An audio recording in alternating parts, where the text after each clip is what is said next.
Shri Krishna, Shri Krishna, Shri Krishna, Shri Krishna.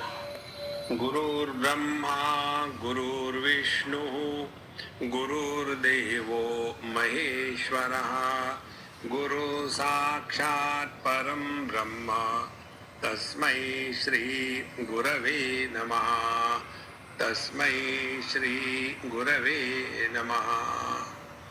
Today is my Ekadashi, I will not take food. But when some saint or sage, some Mahatma has told, we should have that magnanimity, that whatever is told by the saint or sage or the Guru must be accepted without any logic.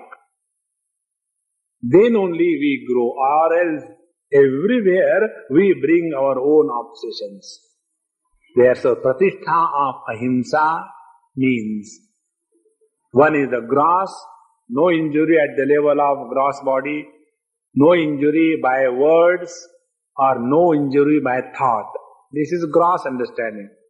But the real meaning is, let our presence not become a problem for others. When our presence becomes a problem for others, then we are doing himsa.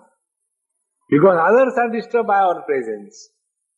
And that is why it is said, Pani tera rang kaisa, jisme milaya vaisa. We should be like the liquid water and not like the solid water. What is the solid water? Ice. So if you take the ice cubes and put them in a glass or a jar, how they stay? Somebody like this, somebody like this. Everybody most uncomfortable. And if you convert that ice, hardness of the personality and become liquid like the water, the same water is so comfortable, takes the shape of that particular pot. In the same manner, our life should be such that we are perfect fit everywhere and not a misfit everywhere. Some of us are misfit everywhere. Isn't it? No misfitting. This is called as pratishtha of ahimsa. So, the third important thing that this Sanakadi told Prithu Maharaj is we must practice ahimsa. So, what are the things in ahimsa to be understood? One, non-injury at the level of gross body by speech or by thought.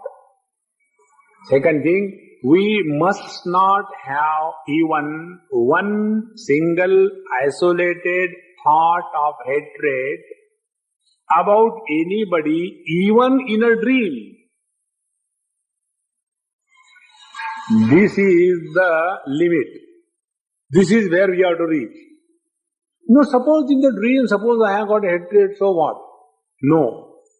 The hatred of the dream is the continuation of the hatred in the waking plane, because in the waking plane you could not hate and therefore you continued it in the dream.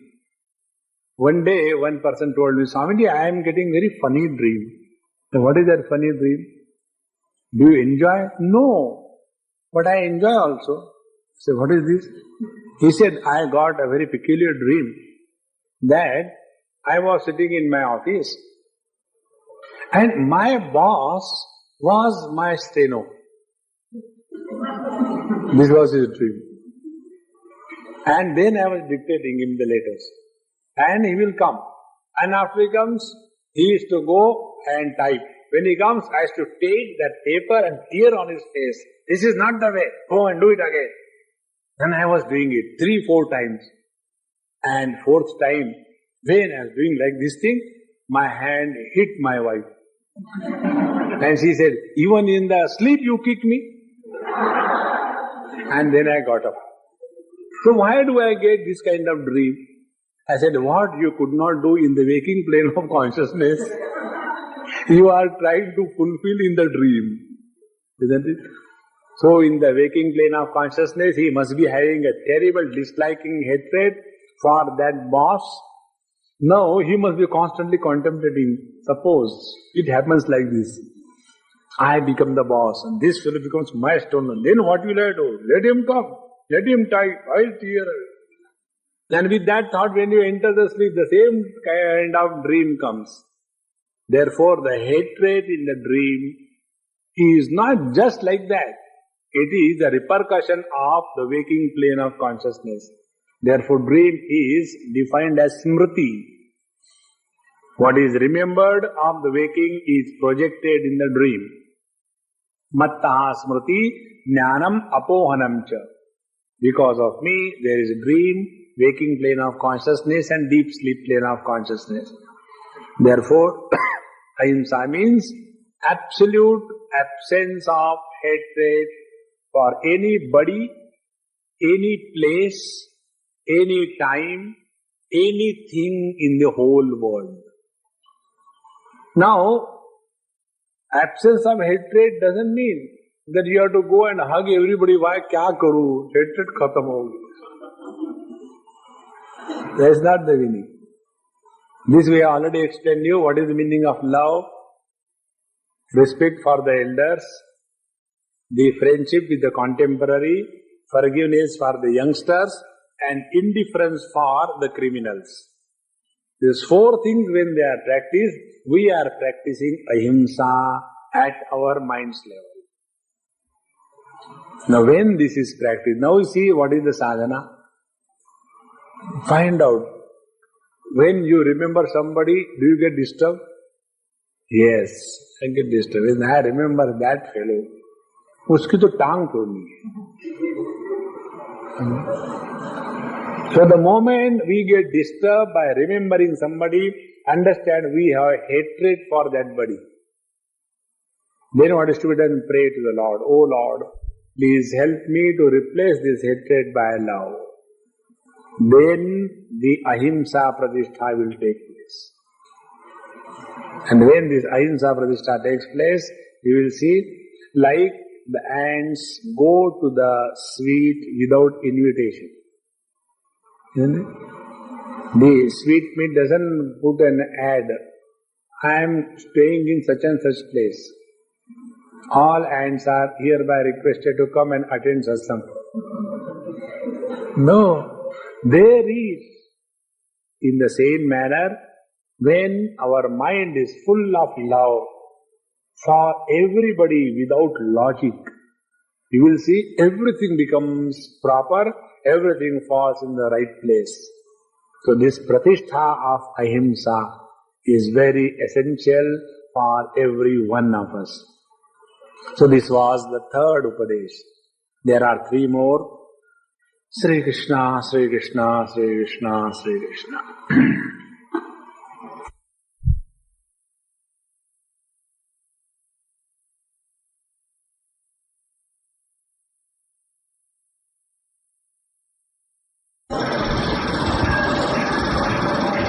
Prithu was instructed by Sanakadi Rishi on 6 aspects of life. Out of those 6 aspects, the first one was life must be disciplined under the direction of Dharma Shastra. Second, we must have respect for Brahmacharya. Third, we must practice ahimsa in our life.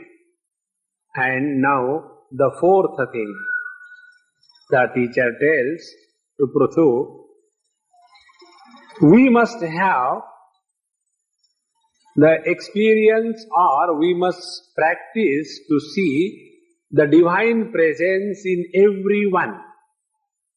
This is the fourth aspect of life. Now, when we have this project in our life, that we are trying to see Bhagavan in everybody. Initially, it sounds very funny. Initially, it sounds very peculiar. How it is possible to see God in everyone? My neighbor? Impossible. God has deserted him. God can be present in anything and everything except my neighbor. It is impossible. Therefore, the fourth most important sadhana that was instructed is, let us start seeing the divine in everybody. Now, how do we practice this sadhana to see God in everyone? This way I already told you earlier.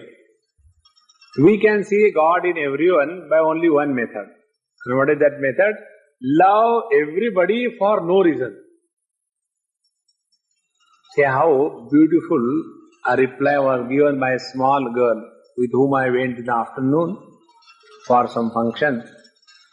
So she came, our Sham's daughter, very small, hardly 3.5, 4 years, but she talks very sweet English. So I asked her in her ears. I asked her, I said, hey, why do I like you so much? I don't know. Please tell. Why do I like you so much? She also pulled my ear near her mouth and she told, because you love everybody. See how simple it is. See, in this simple reply, highest philosophy is hidden. She hasn't told, because I am sweet. She never said, because the children are good. No. Her attention was on me. Because you love everybody, therefore you like me. See what a great vision this is. Therefore, if our attention goes on the goodness in everyone, that goodness is the presence of the divinity. In the 10th chapter, Bhagavan Sri Krishna, after giving more than 73, 74 vibhutis, then he says, Arjun, how long will I go on telling you the list? There is no end to it. But I can tell you in short, a thumb rule. Wherever you see something extra in an ordinary thing, that extra is me. See how simple it is. Now in everyone there is something or the other great. We cannot say that nobody in this world or there is somebody in this world who absolutely doesn't have anything great. Impossible. There is one very beautiful verse which tells that there is no word which does not have the mantra shakti. There is no vanaspati, a plant, which does not have the medicinal value. There is not a single person in this world who does not have at least one good quality. Prayukta tatra durlavaha. What is lacking is a person to discover the greatness in things and beings around us. Therefore, when the teacher tells that the fourth aspect of our lifestyle should be, we should see the divine presence in everyone in this world. How to see the divine presence? Find out the special quality of anything or being. And that special quality is the manifestation of divinity. Suppose somebody sings good, melodious voice. That is the greatness of the Lord, therefore he sings. Suppose somebody sings so terrible. That is the greatness of the Lord. If the Lord is not there, that terrible voice will not come out. So anything that attracts our mind, good or bad, that is the presence of divinity. If somebody is very healthy, the Lord is expressing through him. If somebody is having pain anywhere you touch, there is one Amma, very jolly, full of life and full of diseases, and yet she is full of life. So, when I went, she is in Pune, when I went and asked her, Amma, how is your life? Is there any pain anywhere? She said, you are asking a wrong question. You should ask me a question. Which is the part of my body which doesn't have pain? Everything gives pain. And yet there is a smile on the face. So that smile on the face, in spite of the difficulty, is the Lord manifest. Now when we thus start practicing deliberate practice of seeing something extraordinary in everyone and everything around is called as seeing God in everyone. Now we don't have to imagine. If you want to see God in everyone should have 4 hands, Shankha, Chakra, Gada, Padma, and one this thing like this. No, it will not happen. Therefore, this is one method. Second method is very simple. Second method is, we must start respecting everybody irrespective of anything. See how simple it is. And how do we respect?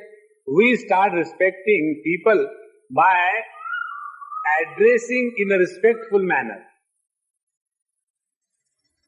Suppose you address somebody, Mahatma Ji, aiye. So the moment you say Mahatma Ji to somebody, after that you cannot abuse that person. Even if you want to abuse. Mahatma Ji marunga. Impossible. Isn't it? Therefore, if we change our attitude and habit of addressing, slowly we start addressing the divine presence. So when we have to practice this, you know what happens because of this?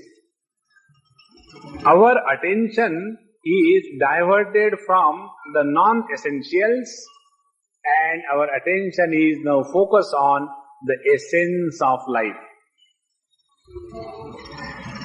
How this is to be understood? One example will make it very clear. It is something like Tulsidaji writes in his Ramayana, toward the end, he prays to the Lord, O Lord, you should be seated in my heart as firmly as, he gives 2 examples. Kamihi nari piyari jimi, lobihi priya jimi dama. Like for a lusty man, the woman is dear. A lusty man, wherever he goes, whichever woman he sees, other than lust, no other thought ever strikes him. Or for a covetous person, greedy person, wherever he goes, whatever he sees, his only concern is how much profit. Nothing else. Like for a politician, wherever he goes, he sees how a political issue can be cooked, hashed out of this situation and how we can stand on the dead bodies of others so that we get the vote. That is called a single pointedness. In the same manner, when we are able to discover through every person, every act, the divine presence, that is called as seeing God in everyone. So persons are over. Now let us see the things. The things are to be understood in 2 ways. Whatever comes to us is God sent, and whatever is not coming to us because the God doesn't want it to come to us. The result will be whether something comes or something doesn't come. Both of these things are attributed to the Lord. And when we accept this, the raga dvesha will not take place in mind. An example I'll give you. This I told you earlier also probably. Once I was caught in a snowstorm. And I hardly had any clothes other than lungi and shirt and one shawl. And heavy snowfall. And when that person who was driving me took to a shop, we purchased heavy clothing. And when I went home, their child says that, who gave you? My mom? So I told, no, not your mom. My Krishna gave. And when this was said, naturally the child got angry. Why do you bring that Krishna for no reason? Simple things. My mom gave, everything is over. It is true. But what is the impact of that simple thing? Please understand this principle. When somebody gives us something, we must be thankful to that person. But more than that, we must remember that person was inspired by the Lord. Chabi bharne wala wo hai. And therefore that particular person came and helped us. And next time if that person is not able to help us for any reason, we should not condemn that person. But it is the Lord has given the wrong way chavi. So whether we get something from somebody, we attribute it to the Lord, or whether we don't get from something from somebody, that also we attribute to the Lord. The result is, whether we get or we don't get, our mind is focused on the Lord. That is how this great saint of Maharashtra, Samartha Ramdas Swami, he says, Amikaya kunache khato re to Rama amala de to re. There are two kinds of beggars. One are like us, and the others are standing near the red lights, traffic lights. They also beg and eat, we also beg and eat. Therefore, many people, when they come to our ashram, because of our habit, we say, come on, take Bhiksha. So, take Prasad. Prasad hai, then we will take. When Bhiksha it is said, they feel very disgusted, because they have to stand there with Shankha Chakra Gada Padma and then go. Isn't it? There is no choice. So, when we take Bhiksha, our attention is on the Lord. Narayana Hari. There is a rule that when we ask for food in the heart, this mantra should be chanted. Narayana Hari. When it is 12 o'clock, 12:30, bell goes first, Narayana Hari. And then that Lord gives us food. And when this is clear in our mind, so when the Lord is giving us food, there is no beggary on the face, because it is the prasad of the Lord. When this attitude is taken, which is the attitude, whatever comes to us or whatever doesn't come to us, it is the prasad of the Lord. So when every event is attributed as the prasad of the Lord, we are seeing God in every situation. So we are seeing God in every person, in everything, now in every situation. And the most beautiful part is, if we are seeing God's grace in something good that happens to us, there is nothing great about it. We are just being modest. नहीं, ये तो भगवान की कृपा थी इसलिए lottery लग गई. This is only a dialogue in Hindi movie, nothing more than that. No, because of the God's grace, I am so successful in the life. Only saying, but in the heart of the heart, I know, Swamiji, you don't know what things we have to do. Then only this comes. So when something successful happens, to say that God has given, any person can do that. But the real test is, when even in a bad event, we are able to discover God's grace, then our mind is focused on the Supreme. I always remember about this one Urdu sher said by a great Sufi saint. It is so heart-touching. That great saint says, ये वही दर्द दिल है जो उनको पाता है. उनको में भगवान को, खुदा को. उर्दू में भगवान नहीं होता. ये वही दर्द दिल है जो उनको पाता है, खुदा भला करे उनका जो दिल दुखाता है. See how beautiful it is. Whenever there had been an adversity in our life, that adversity alone has turned our life unto the Lord. This is what is called in Sanskrit as Vishada Yoga. That Vishad, that tragedy, that difficulty, that problem, because of which we have turned away from the world and focus our attention to the Supreme. So that Vishada which yokes us to the Supreme is called as Vishada Yoga. In this manner, these are the practical techniques by which we can, one way or the other, yena kena prakarena harihi smartavya. Whatever you may do or you do not do, ultimately, what is the bottom line?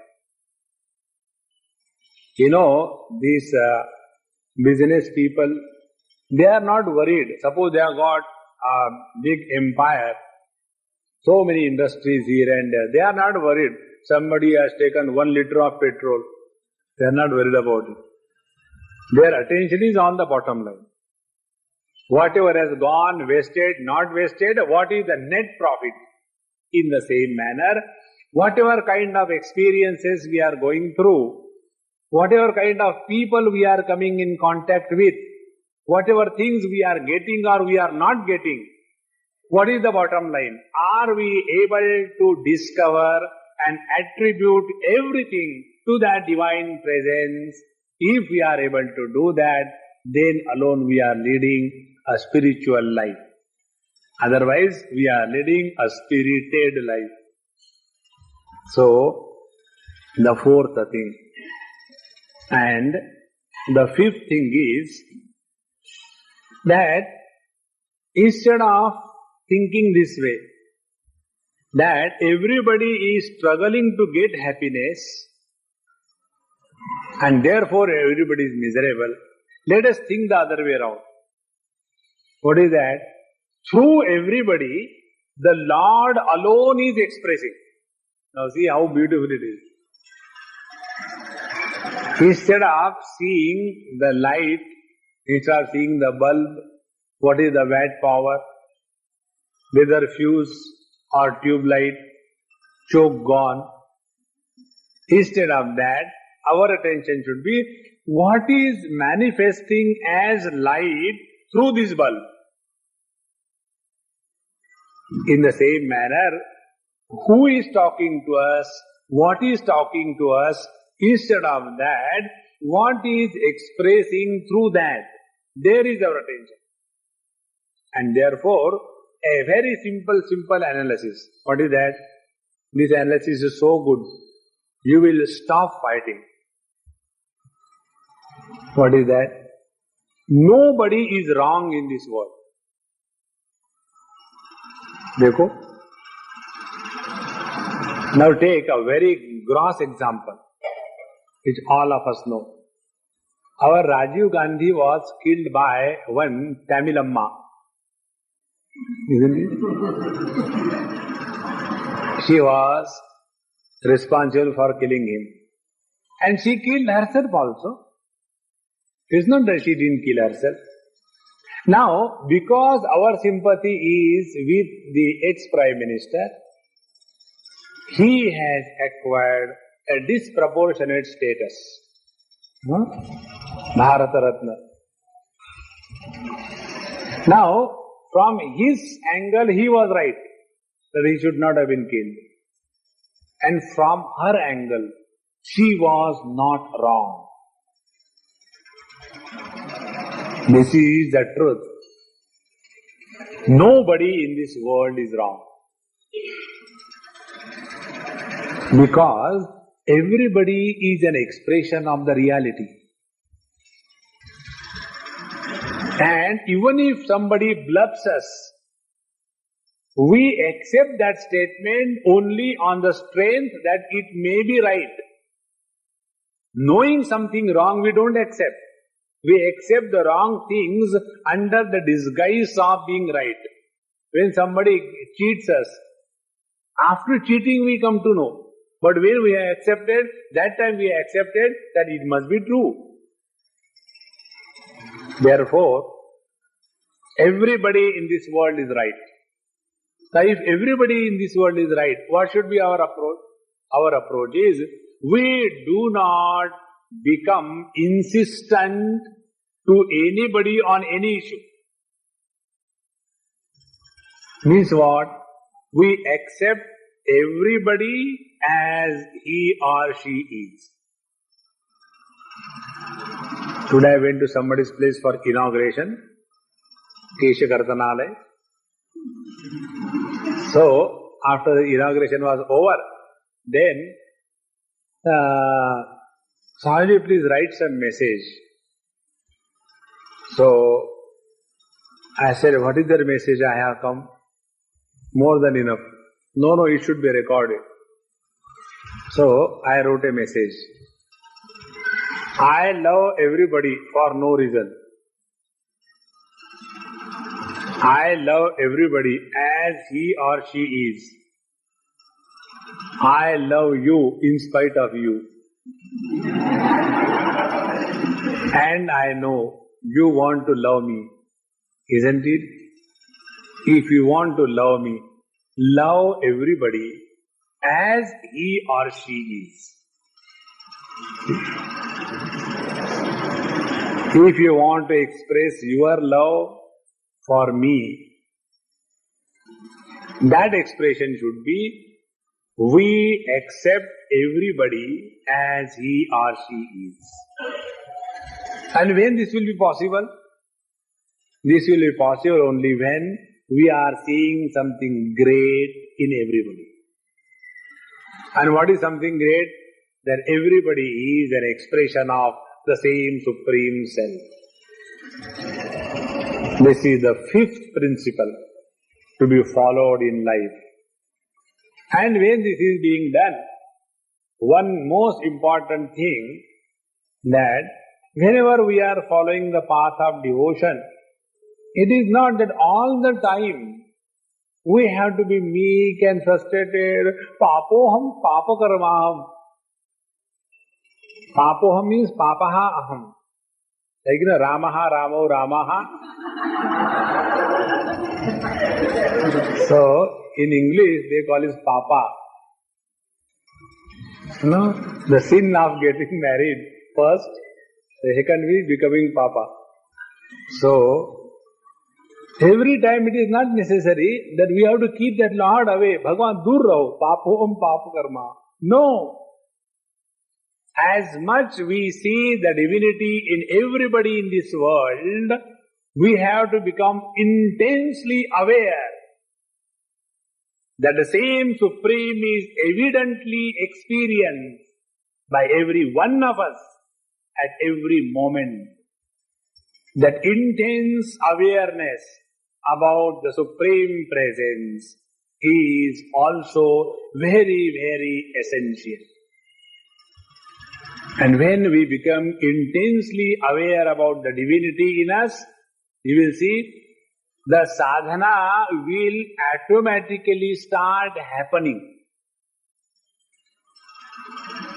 See, Hanumanji was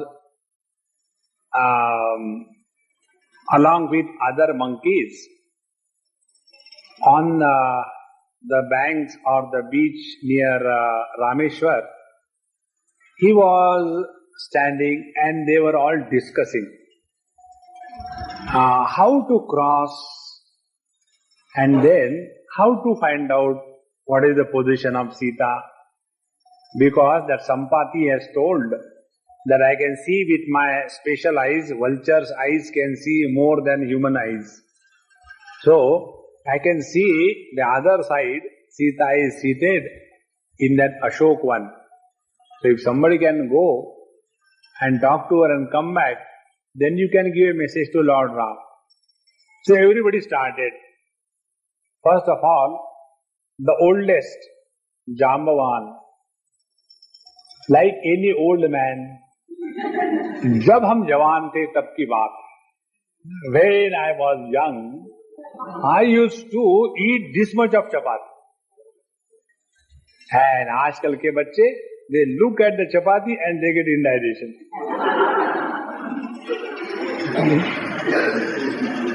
So, in the same tone, Jambavan also started telling that I could have easily gone. Do you know who am I? When Bhagwan has taken Vaman avatar, that time he became Trivikram. And that time I took 7 pradakshina of that Bhagwan Vaman. That is my strength. But now I have become old. Now I cannot go and come. Like everybody goes on telling why he cannot go rather than why he should go. This is a typical corporate approach. So, when this was happening, Hanumanji was very comfortably sitting and throwing stone in the ocean and watching. No disturbance of any kind. So that time Jambavanji tells, Hanumanji, have you forgotten? What for are you born? Your birth is to fulfill the mission of Bhagwan Ramachandra. And you have forgotten that? The moment this reminder is given, instantaneously Hanumanji takes disproportionate size. Bhudarakara Kanaka Sarira. He becomes huge like a mountain. And thereafter he said, now I can go and uproot that whole Lanka and bring you here and do whatever you like. Meaning, he had all that potentiality, but only he was not aware of that potentiality. And that awareness was brought to him by Jambavanji, the elders in the society, the masters, the teachers, the Guru. What the Guru does? He doesn't make a God out of us. He simply tells that this is your essential nature. Discover, recognize. And with those words, with that Mahavakya Upadesh, when the seeker comes to discover that I am none other than the Satchidananda Paramatma Tattva, that is the ultimate. And therefore the 6th aspect of the instruction given to Pruthu by Sanakadi Rishi was that again and again, when we are dealing with the world, it is the Bhakti Marga. And when we are all by ourselves, we have to see the word is discover means what? Cover means something is covered. Like this small book is covered by a big book. Now discover means what? This big book which is covering the small book, this big book is removed. Removal of the cover is called a discovery. And after discovering, this book is not created. It was already there. In the same way, when the Mahavakya Upadesh helps the seeker to discover, meaning because of the ignorance, the reality is covered, it is discovered. And there the reality is revealed to itself. And therefore, these are the 6 points which were instructed by Sanakadi Rishi to Prithu Maharaj. And after this Upadesh was given, then ultimate thing is that we will never be able to come to the last point unless we go to the teacher, Tadvidnyanartham Gurumeva Vigacche. And in this manner, the ignorance was removed from Prithu's mind by the instruction of his Guru Sanakadi, and thereafter he entered Vanaprasthashram, and after he entered Vanaprasthashram, he did his tapasya, and by taking sannyas, ultimately he and his wife, both of them, merged the Vaikuntha Dham in the abode of the Lord. Here the Prithu Akhyan ends. Hereafter another beautiful story starts, and it is about the Prachin Barhi, the king Prachin Barhi.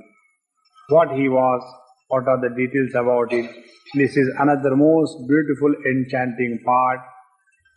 What is that we see tomorrow. Sri Krishna, Sri Krishna.